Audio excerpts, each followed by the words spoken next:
Just a quick note, in addition to uploading the show in its entirety and in an audio podcast version, we are now doing both in segments, so you can watch and listen at your leisure. Next on Rugby Wrap-Up, a huge Major League Rugby mystery guest that flummoxes Dan Power and Steve Lewis, plus Steve, Dan, and Matt McCarthy with their top 3 impact players of Major League Rugby 2021 and Global Rugby Headlines. Rugby Wrap-Up brought to you in part by The Pig and Whistle, the world's best rugby pub. The Murphy Kennedy Group, founded with the idea that construction can be done better. And Lean and Limber, stretching your way to a healthier lifestyle.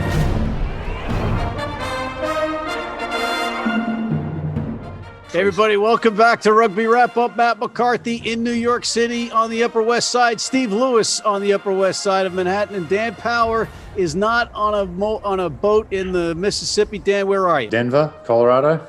Yeehaw! Yeehaw, buddy. All right, guys, before we talk Major League Rugby, which is what we're here to do, we're going to go over the global news that might have caught your eye. Dan, your Australians are trying to emulate their Kiwi brothers by bringing in some private equity to save the show. Yeah, I think we'll see this more and more, Matt. You know, the CVC over in the UK obviously looking to invest, going after the most, profitable or revenue generous parts of the game. Six Nations, the All Blacks, obviously big, and now Australian Rugby Union, the Wallabies, trying to get behind that as well. But sports a business. It's been that way in the US for a while with the big code. So not surprised that you're going to see more and more private equity come into the game, and hopefully some trickle down. Hopefully some of that investment money is looking at MLR down the road here as well. Steve, any rumblings about the MLR getting some private equity, or is that out of your jurisdiction, so to speak?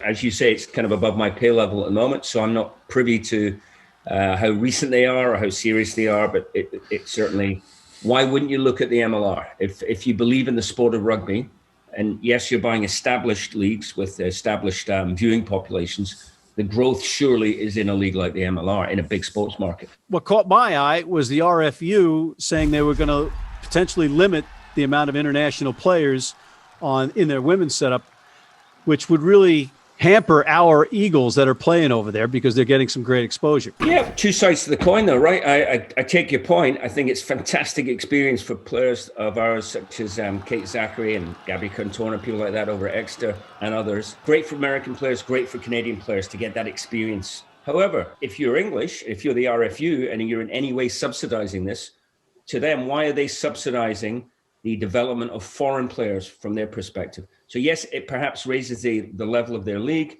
but that's not their primary responsibility. Their primary responsibility is to develop women's rugby in England and a successful England women's rugby team. Not that I ever thought I'd be advocating for that, but that's my take.